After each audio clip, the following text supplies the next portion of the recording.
Ethan Hale pressed his forehead against the shuttle window as the stars turned into a massive metal structure ahead of him. Eden Gate Station filled the entire view like a shining silver moon. Lights traced along its long arms. Ships of many shapes moved around it like tiny insects. Some ships looked familiar, but some looked alive, or made of glass, or shaped in ways no human artist could imagine. First time, Dr. Lena Carter asked from the seat beside him. Her voice was calm. She had seen space many times. Ethan nodded. It's beautiful, and a little scary. He was only 26. This was his first mission as a junior diplomat. Earth had joined the Galactic Compact only 3 years ago. Most of the species on the station had been part of it for hundreds, even thousands of years. Ethan felt young and small. Their shuttle locked into the docking bay with a soft shake. Commander Alex Mitchell stood up first. Stay close. No wandering off. Day 1 is not the day to get lost. Ethan followed the team into the station and froze. The ceiling was so high it seemed to disappear. Walkways crossed each other like floating bridges. Large screens showed moving star maps. Aliens of every shape walked around. Some tall, some small, some glowing, some robotic, some floating silently like ghosts. Strange languages filled the air. This place is unreal, Ethan whispered. They finally reached the Grand Assembly Hall. When Ethan stepped inside, his breath caught. It was gigantic, a room that looked like a stadium mixed with a city. A dome above showed the real stars outside. Hundreds of delegations walked in every direction. Everyone seemed to be talking, laughing, exchanging items, making deals. It's partnership day, Lena explained. Every species finds a partner for trade, science, or culture. It's a big thing. Ethan looked around, amazed at the excitement, until something strange caught his eye. In one corner of the vast hall stood a lonely booth. It was covered in deep blue cloth with silver star symbols. Beautiful, elegant, but completely empty. The crowd seemed to curve away from it, leaving a large, empty space around it. Behind the booth stood a tall woman in a dark robe. Her skin was pale like moonlight. Her hair was long and black. She looked strong and calm, but lonely. Who is she? Ethan asked quietly. Lena followed his gaze and sighed. That is Queen Lyra of the Sanguine Dominion. Her people are the Vorin. Why is no one talking to her? Lena hesitated. Because the Vorin survive by absorbing life energy, not hurting others, but people still call them vampires. Most species stay away from them. Ethan watched as groups passed by Queen Lyra without stopping. Some whispered. Some looked frightened. A few even made disgusted faces. The queen kept standing tall, but Ethan noticed her hands were perfectly still, almost too still, like someone hiding sadness. Her booth had books, crystals, and screens showing her culture, but no one came near. That's unfair, Ethan muttered. Commander Alex walked up behind him. What's unfair? Everyone is finding partners except her, Ethan said. Everyone avoids her like she's dangerous. Alex looked at the empty booth. Fear lasts longer than truth. People cling to old stories. The opening ceremony began. A four-armed blue speaker called for unity and friendship. Cheers filled the hall. But Ethan kept looking at Queen Lyra. She clapped politely, alone in her corner. When the ceremony ended, aliens rushed around forming partnerships. Ethan saw Queen Lyra quietly adjusting her display, as if hoping someone might finally stop and talk. No one did. Ethan felt something twist in his chest. This isn't right, he whispered. Lena turned to him. What are you thinking? That tomorrow, Ethan said softly. I'm going to walk over there. I'm going to say hello. As the Earth team left the hall, Ethan looked back one last time. Queen Lyra stood alone in the fading lights, watching everyone else leave with new partners. Tomorrow, he promised himself, she would not stand alone again. Ethan woke before the station lights brightened. He hadn't slept well. Every time he closed his eyes, he saw Queen Lyra standing alone in that massive hall, surrounded by fear she didn't deserve. He quickly dressed and met Lena and Alex in the dining area. The place was full of aliens trying strange foods, glowing cubes, floating liquids, plates of moving vines. Ethan grabbed something familiar from the human section and sat down. There's a schedule for today, Lena said, scrolling through a screen. Medical workshops, trade rules, star route planning. Lots of boring stuff. Alex pointed at a long list. Defense Council meeting. That's where I'll be. Ethan scanned the list again and stopped when he saw a small title hidden between larger events. Ancient Civilizations and Lost Knowledge. Speaker, Queen Lyra. I'm going to this one, Ethan said. Lena raised an eyebrow. Vorin history? Are you sure? Yes. I want to understand her people for myself. 1 hour later, Ethan walked into a small lecture room. It could hold 50 people, but only 7 seats were taken, each alien sitting far from the others, as if they didn't want to be seen there. At the front stood Queen Lyra. She wore a deep violet robe today, decorated with thin silver lines that looked like constellations. Her long black hair was tied back. Her pale face looked calm, but Ethan noticed something else: tired eyes. Eyes that expected disappointment. When she saw Ethan walk straight to the third row, sitting closer than anyone else, she paused for a split second. A quiet surprise. The presentation began. Good morning, she said.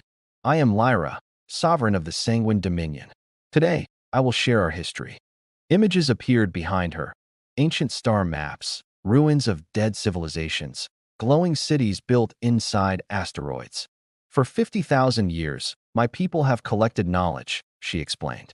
We save records that would have been lost. We protect history from war and time. Her voice was soft but clear. She talked about worlds that vanished, species that no longer existed, and how the Vorin preserved their stories so they were not forgotten. Ethan leaned forward, captivated.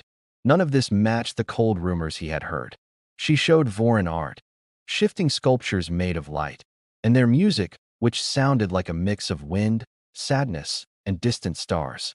Then came the part everyone waited for. Our bodies sense bioenergy, she said. A natural field created by every living being. We absorb only what is freely released. A small green alien raised a shaky hand. Do you drain others? Hurt them? Lyra paused. Her eyes dimmed with old pain. No, we do not harm to survive. We take only what exists in the air around all life. Like plants drinking sunlight. The alien nodded slowly, still nervous. The presentation continued another half hour. When it ended, Ethan expected applause. Instead, the room fell silent. One by one, the others slipped out the door without even looking at Lyra. Soon, only Ethan remained. Lyra began collecting her crystals, moving slowly, like someone used to this exact moment. Ethan walked up. Your Majesty, he said politely. I just wanted to tell you that your presentation was amazing. She stopped packing and looked at him with surprise. You enjoyed it? It was incredible, Ethan said. Your people contributed so much to the galaxy. I didn't know. Most beings do not wish to know, she said softly. Fear is easier. I'm Ethan Hale, he said, extending a hand, then hesitating. Is this okay? For the first time since he met her, Lyra truly smiled. Yes. Her hand was warm, graceful, not frightening at all. I'd like to learn more, Ethan said. If you're willing to teach me. Lyra went still for a moment, as if the words didn't make sense. Then she quickly opened a small box and handed him a glowing crystal. This holds basic Vorin knowledge, she said. It will work with human systems. Thank you, Ethan said, shocked by the trust. No, she whispered. Thank you.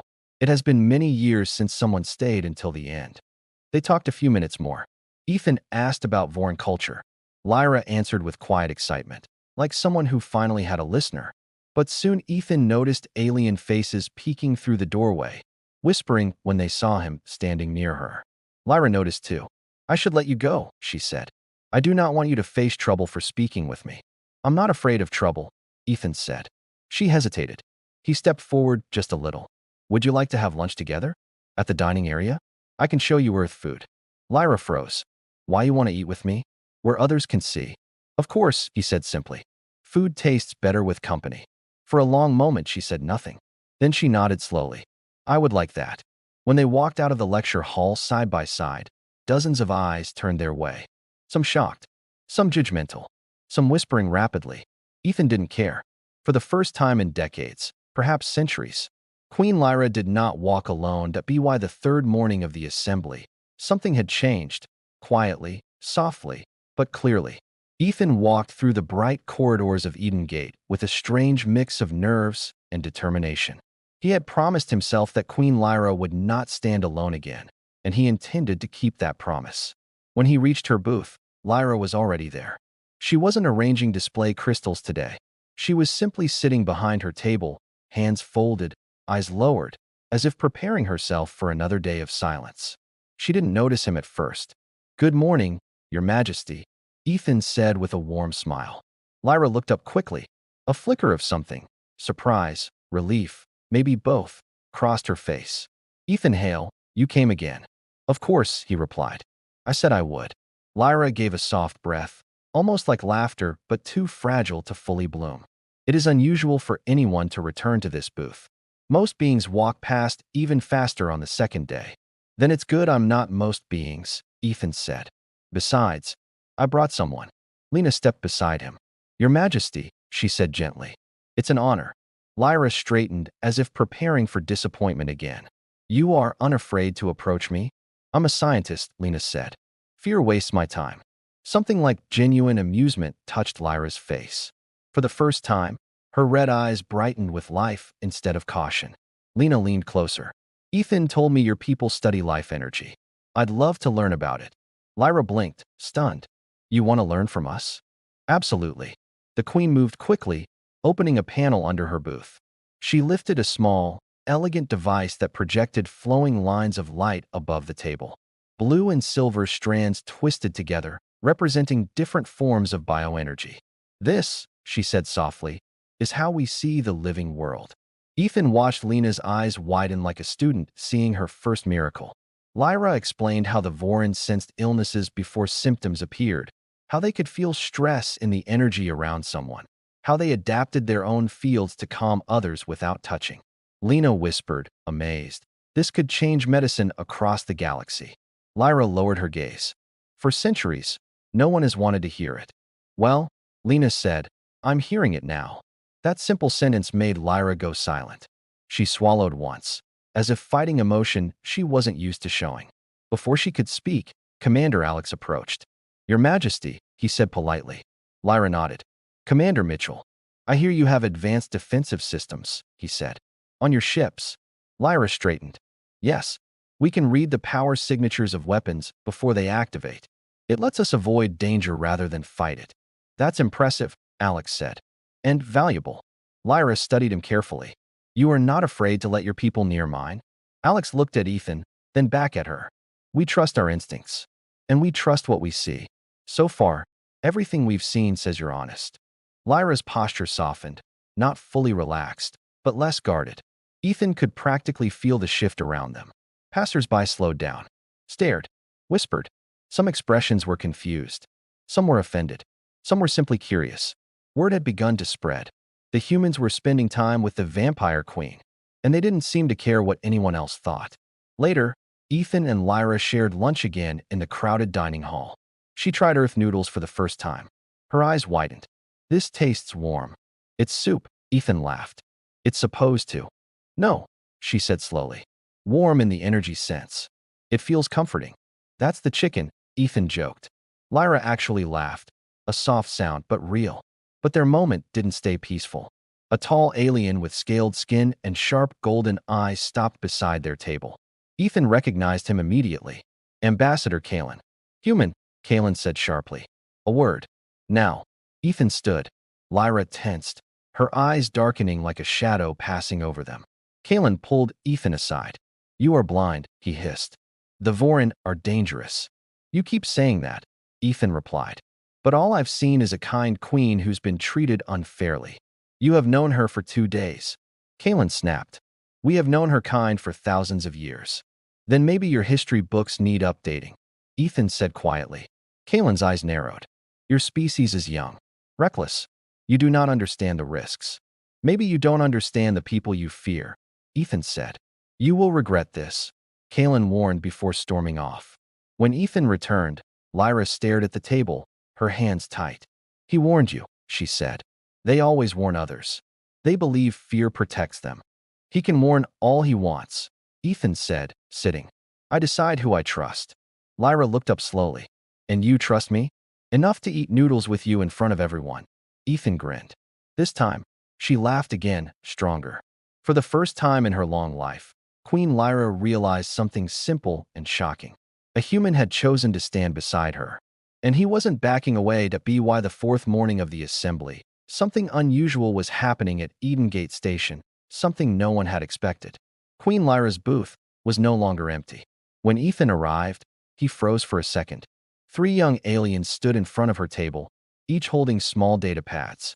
Lyra was leaning forward, explaining a glowing diagram that floated above her palms.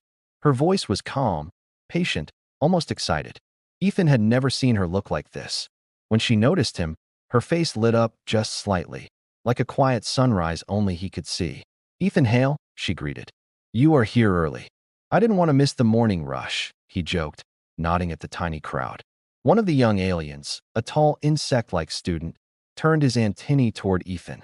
"Your species talks to the Vorin Queen," he said boldly. "So she must be safe."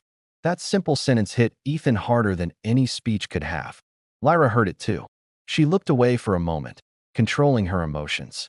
The students asked their last questions and left, whispering excitedly among themselves. When they were gone, Lyra exhaled. "They were not afraid," she whispered. "Do you understand how rare that is for me?" "It's not rare anymore," Ethan said softly. "You're changing the room, Lyra." "No," she said quietly. "You changed it by simply standing here."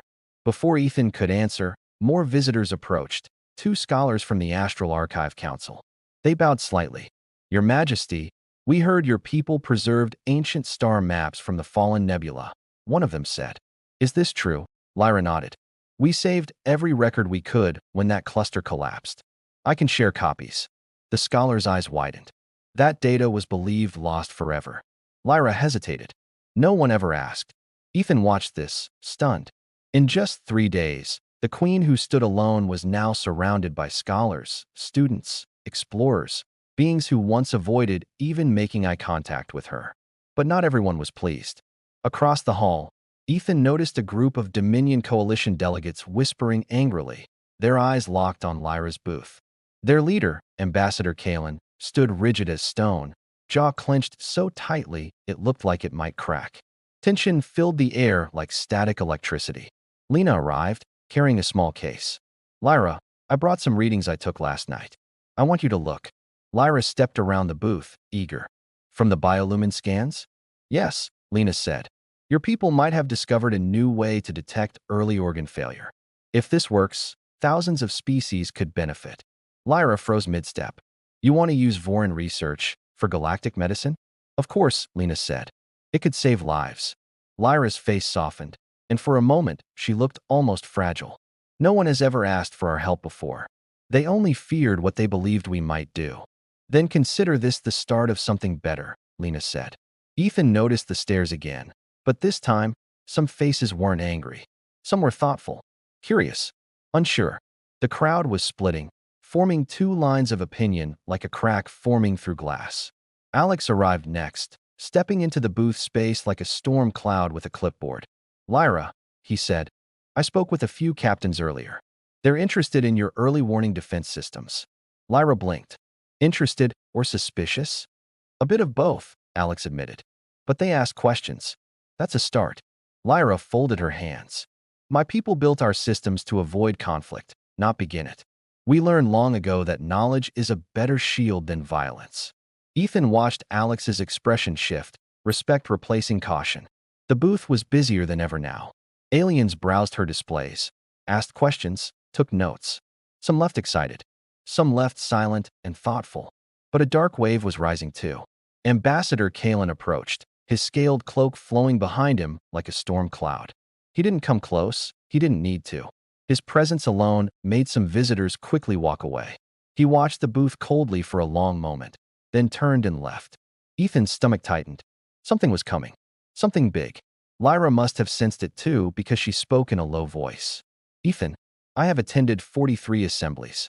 This is the first time anyone has asked me about something other than fear." "Well," Ethan said gently, "fear only wins until someone says hello." Lyra looked at him like she was trying to memorize his face again. "You make it sound simple." He shrugged lightly. "Most good things start simple." But before they could say more, Alex received a message on his wrist device. He frowned deeply. "What's wrong?" Ethan asked. Alex's voice dropped. "Word is spreading fast. Some delegates claim humans are forming an alliance with the Vorin. Others are warning that Earth is being manipulated." Ethan's eyes widened. That's nonsense. True, Alex said. But fear doesn't need truth. It only needs a spark. Lyra looked down, her expression tightening. I have seen this before. Fear turning into anger. Rumor turning into danger. Ethan stepped closer. Then we'll handle it. Together. Lyra raised her eyes slowly. Together, she repeated, as if the word was strange but precious. The booth grew noisy again. Aliens approached with new questions. Others whispered from a distance. The tension and hope mixed in the air like two storms colliding. One thing was clear now. A spark had been lit, and the galaxy was beginning to notice. The morning of the fifth day felt different. The air in the corridors wasn't calm anymore. It felt tight, heavy, like a storm waiting behind every turn. Ethan sensed it before anyone even spoke to him. He reached the meeting point early. Alex was already there, pacing with a deep frown on his face. Lena stood nearby, holding her tablet so tightly her knuckles were white. What happened? Ethan asked quickly. Alex stopped pacing. Kalen filed an official challenge. Ethan's heartbeat jumped. A challenge for what? Lena swallowed hard. He's calling for a formal review of the Voron's membership in the compact. The words hit like a punch. Membership? Ethan repeated. As in removing them? Alex nodded grimly. Yes. If he wins, the Voron lose all rights. No more assemblies. No trade. No travel lanes. They would be isolated again. Ethan felt heat rise in his chest. They can't do that. For what reason? Because of parasitic danger, Lena said, making air quotes with shaking fingers. He's using ancient incidents from thousands of years ago to paint the whole species as a threat. But those events aren't even, Ethan began. We know, Alex said. But politics cares more about fear than truth. Ethan didn't even finish the conversation. He rushed straight to Queen Lyra's booth. She wasn't standing tall today. She was sitting behind her table, hands resting on empty space where her displays used to be. She had already packed everything away. Her robe was folded neatly. Her eyes were downcast. The booth looked abandoned, as if she had already accepted defeat. Your Majesty, Ethan said softly. Lyra looked up at him slowly. Her face was calm, but her eyes were tired in a way Ethan had never seen before. You heard. Yes, Ethan said. Alex told me. Lyra gave a faint, hollow smile. Kalen has waited many years for this day. He finally has enough support to force the debate. But you're leaving? Ethan asked, hurt and confused. Lyra lowered her gaze again. Perhaps it is better this way. I do not want violence or conflict because of me. That's exactly what he wants. Ethan said sharply. He wants you to step aside, quietly, without fighting back. Lyra's voice was soft. Ethan, I have fought this same battle for centuries. I am tired.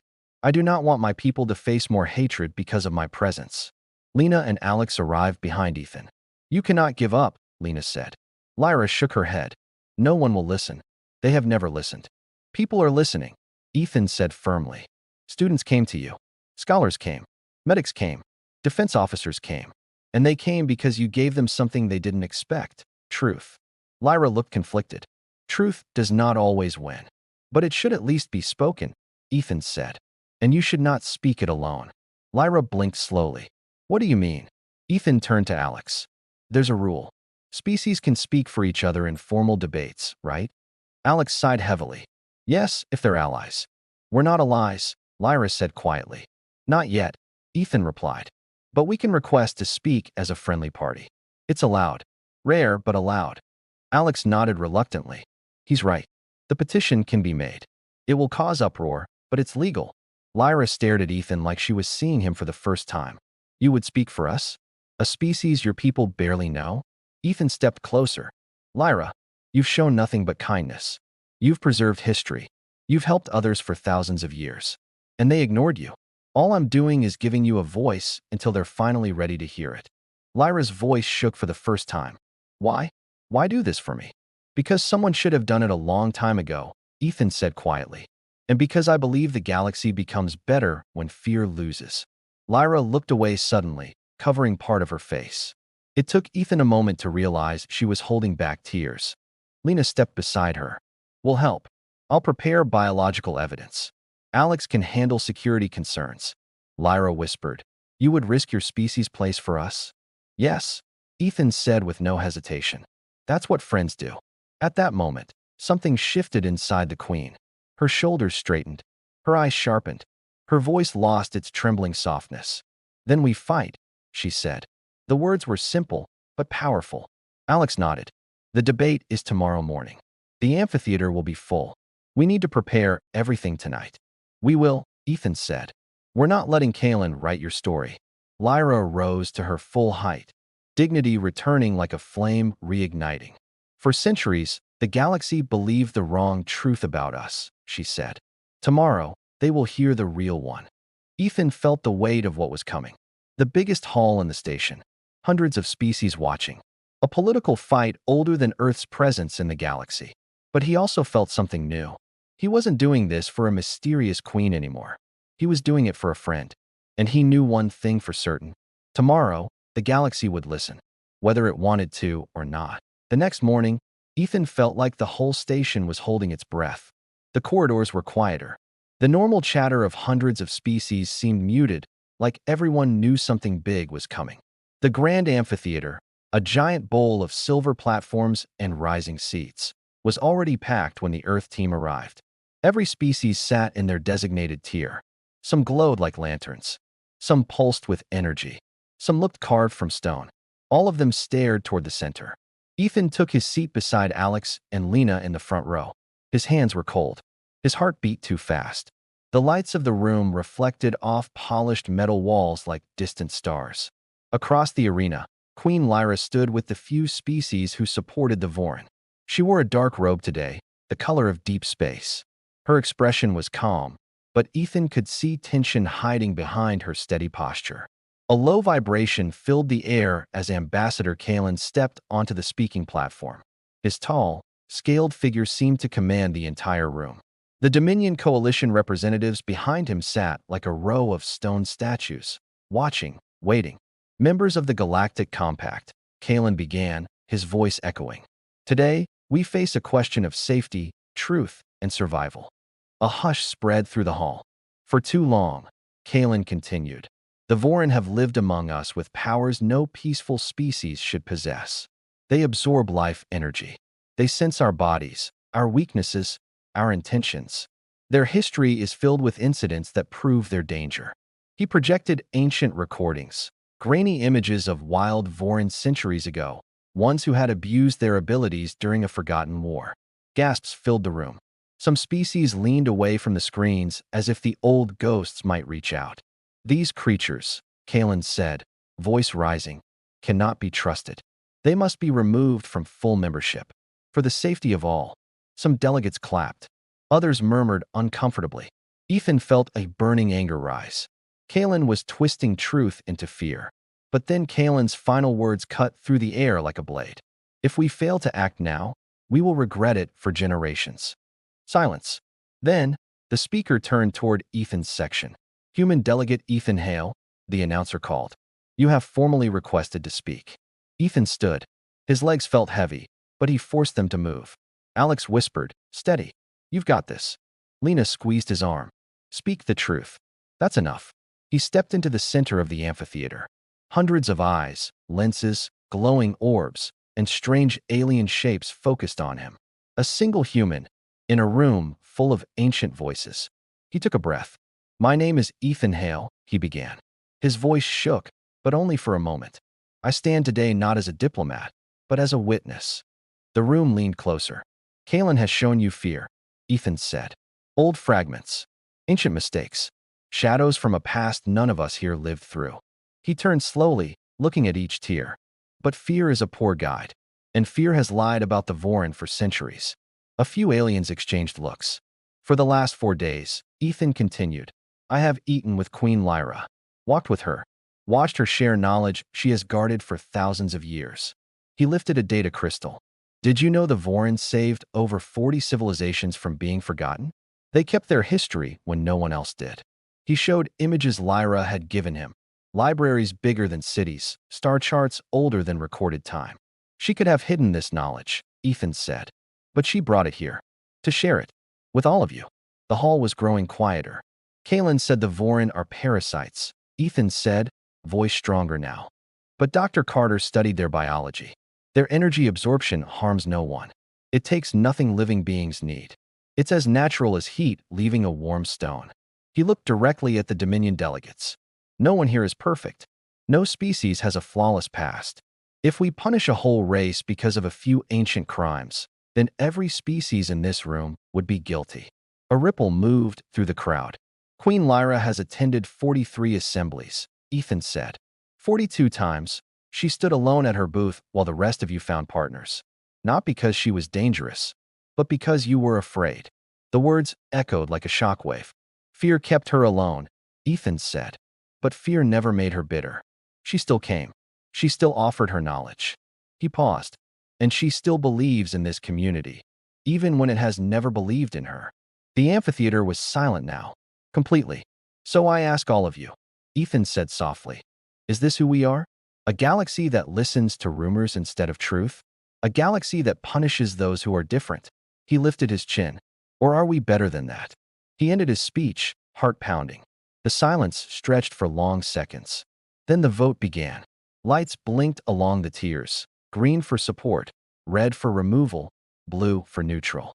The count rose on the hollow display. Ethan held his breath. Green, more green, a sudden surge of red, another wave of green. Then, final result. Voron membership, maintained. Votes for, 157. Votes against, 134. Abstentions, 12. A breath swept through the room.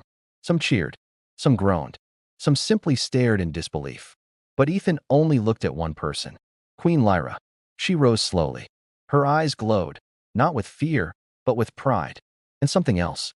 Hope. She walked to the center, bowed her head respectfully, then spoke. Thank you. Today, the truth was heard. Her voice carried with surprising strength. In return, we offer our archives, our science, and our partnership to all species here. Let us walk forward, not in shadows, but in understanding. Applause started slowly. Then it grew. Then it filled the amphitheater like a rising sun. Ethan exhaled shakily. He had done it. Not alone, but he had done it. The applause from the grand amphitheater echoed long after the vote ended. It followed Ethan and the Earth team into the corridor. It followed Queen Lyra as dozens of delegates stopped her, not to avoid her, but to greet her. The galaxy had finally turned toward her. But Ethan wasn't thinking about victory. Not yet. His hands still shook from the speech. His heart still raced like he was running uphill. He needed a moment of quiet, a moment to understand what had just happened. The observation deck was empty when he arrived. He stepped to the glass wall and stared at the swirling lights of ships outside. Streams of vessels left the station like glowing rivers in the dark. A soft sound behind him made him turn. Queen Lyra stood in the doorway. Her robe shimmered faintly under the dim lights. She wasn't the lonely figure from the first day, hiding behind a booth no one visited. She wasn't the quiet monarch preparing to pack up her displays and leave in silence. She looked taller, brighter, like a queen finally recognized. Ethan Hale, she said gently. I thought I might find you here. He laughed quietly. Needed some air. That was a lot.